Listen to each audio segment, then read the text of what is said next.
Hey, what's up you guys? It's Dorothy and welcome back to my channel. If you are new here, thank you for stopping by. Don't forget to give this video a big thumbs up. Gosh, I'm losing my voice a little bit, so bear with me throughout the next few pre-filmed videos. Excuse me. Like I was saying, don't forget to give this video a big thumbs up. Comment down below what you want to see in the future and click that subscribe button.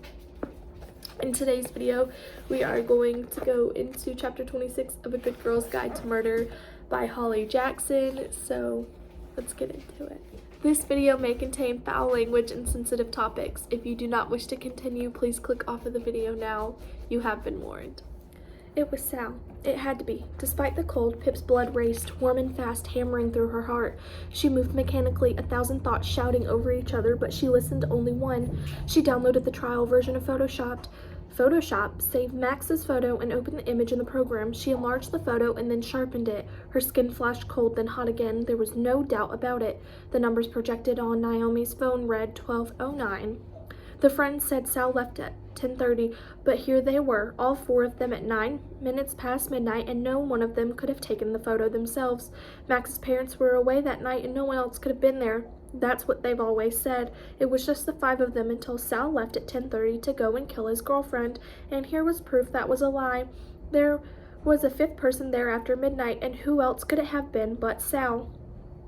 Pip scrolled up to the topmost section of the enlarged photo. There was a window behind the sofa on the far wall, and in the center pane was a flash of the phone camera. You couldn't distinguish the figure holding the phone from the darkness of outside, but just beyond the streaks of white from the flash there was a faint halo of blue in the reflection, the very same blue as the shirt Sal was wearing the night, the one Ravi still wore sometimes. Pip's stomach flipped at the thought of his name, imagining the look in his eyes when he saw this photo. She copied and pasted the enlarged image to a blank document and cropped it to show only Naomi with her phone on one page and the flash in the window on another, along with the original saved photo. She sent each page to the wireless printer on her desk. She watched from her bed as it sputtered out each sheet, closing her eyes for just a moment, listening to it rattle. "Pips, can I come in and vacuum?" Pip's eyes snapped open. She pulled herself up from her slumped position, the right side of her body aching from hip to neck. "You're still in bed," her mom said, opening the door. "It's after 1, lazy. I thought you were already up." "No, Pip said, her throat dry and scratchy. "Was just tired, not feeling so well. Could you do Josh's room first?" Her mom paused and looked at her, her warm eyes strained with worry. "You're not overworking yourself, are you, Pip?" she said. "We've talked about this." "No, I promise." Her mom closed the door and Pip climbed out of bed. She got ready, pulling her jeans on with a dark green shirt, fighting to get the brush through her hair. She picked up the 3 photo printouts, placed them in a plastic folder, and slid them inside her backpack.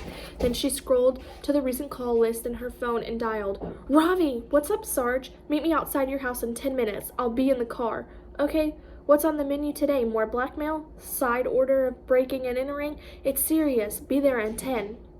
Sitting in her passenger seat, his head almost touching the roof of the car, Ravi stared down open-mouthed at the photo in his hands. It was a long while before he said anything. They sat in silence. Pip watched as Ravi traced his fingers over the fuzzy blue reflection in the far window. "Sal never lied to the police," he said eventually. "No, he didn't," Pip said. "I think he left Max's at 12:15, just like he originally said.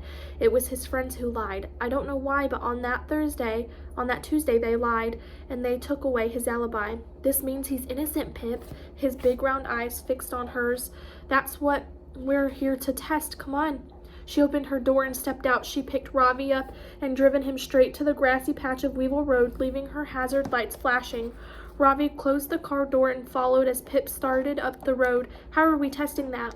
"The only way to be sure that Sal didn't do it is as an Andy Bell murder reenactment." Her steps fell in time with his to see with Sal's new time of departure from Max's whether he still would have had enough time to kill her. They turned left down Cortland and tried past all the way to Max Hastings' sprawling house, where this had all begun 5.5 years ago. Pip pulled out her phone. "We should give the pretend prosecution the benefit of the doubt," she said. "Let's say that Sal left Max's just after the photo was taken, at 10 minutes past midnight. What time did your dad say Sal got home?" "Around 12:50, he replied. "Okay, let's allow for some misremembering and say it was more like 12:55, which means that Sal had 45 minutes door to door. We have to move fast, Ravi. Use the minimum possible time it might have taken to kill her and dispose of her body. Normal teenagers sit at home and watch TV on a Sunday, he said. Right, I'm starting the stopwatch now. Pip turned on her heels and marched back up the road the way they'd come, Ravi at her side. Her steps fell somewhere between a fast walk and a slow jog. 8 minutes and 47 seconds later, they reached her car, and her heart was already pounding. This was the intercept point. Okay, she turned the key in the ignition and pulled back onto the road. So this is Annie's car, and she has intercepted Sal. Let's say that she was driving for a faster pickup time. Now we go to the first quiet spot where the murder theoretically could have taken place. She hadn't been driving long before Ravi pointed. There, he said. That's quiet and secluded. Turn off here. Pip pulled onto the small dirt road packed in by tall hedges. A sign told them that the winding single-lane road led down to a farm. Pip stopped the car where a widened passing place was cut into the bushes and said, now we get out. They didn't find any blood in the front of the car, just the trunk. Pip glanced at the ticking stopwatch app as Ravi was crossing around the front to meet her on the side of the car. 15:29, 15:30. Okay, she said, let's say that right now they're arguing. It's starting to get heated. Could have been about Andy selling drugs or about the secret older guy. Sal is upset. Andy's shouting back. Pip hugged him tunelessly, rolling her hands to fill in the time of the imaginary scene. And right about now, maybe Sal finds a rock on the road or something heavy from Andy's car. Maybe no weapon at all. Let's give him at least 40 seconds to kill her. They waited, and she watched the muscle in Ravi's jaw clench and release. It's not Andy's dead. Pip pointed down to the gravel road. He opens the trunk. Pip opened her trunk and puts inside where her blood was found. She bent down and lifted in the invisible body, struggling to lay it on the carpeted trunk floor. Then she stepped back and shut it.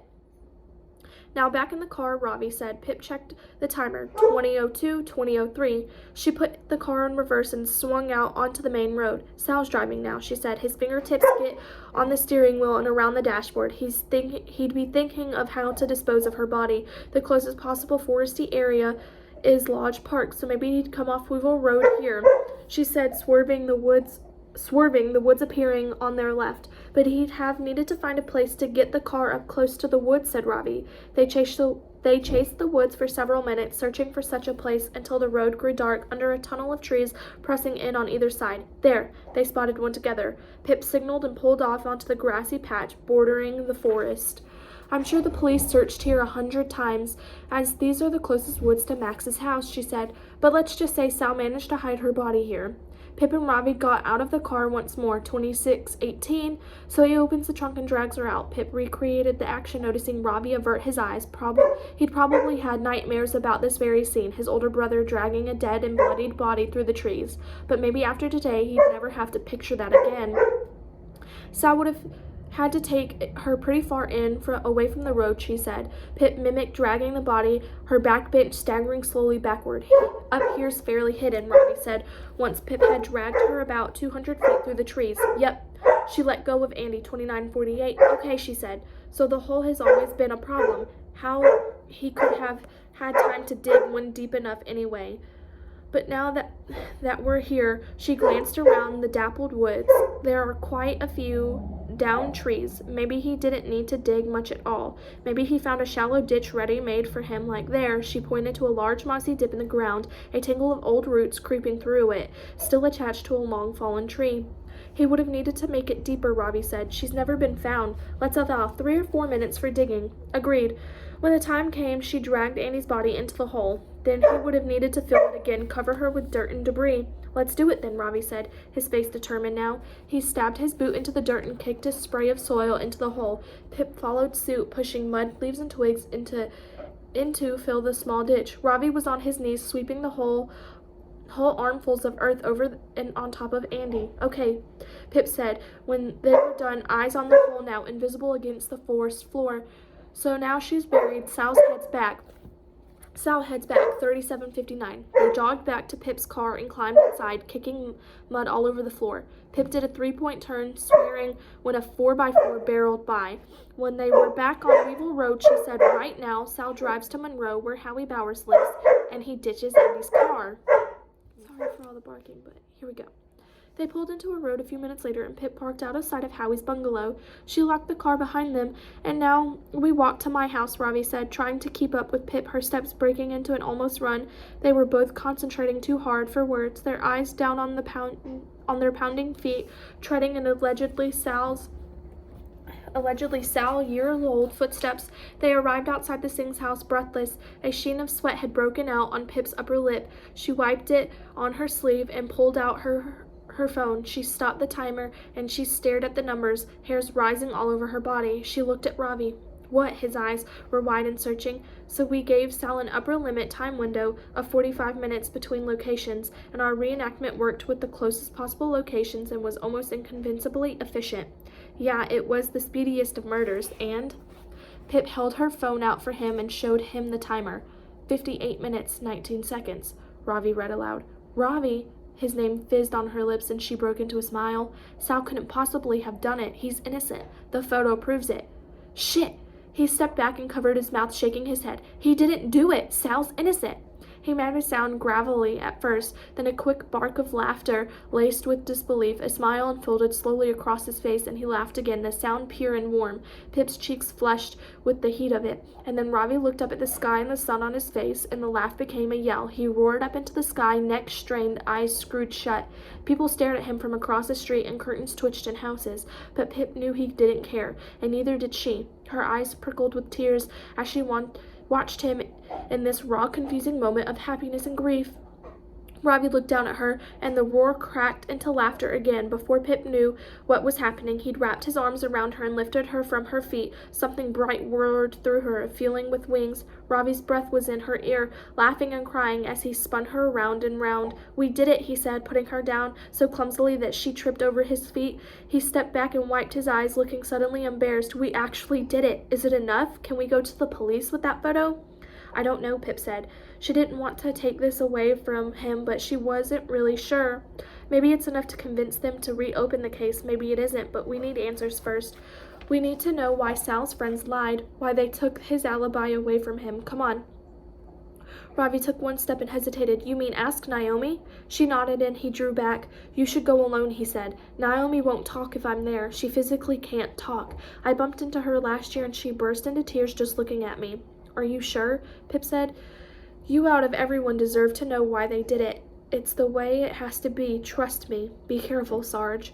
Okay, I'll call you right after. Pip wasn't quite sure how to leave him. She didn't want to leave him. She touched his arm and walked away, carrying that look on Ravi's face with her. And that is the end of chapter 26. I will see you guys in the next video for chapter 27. Bye.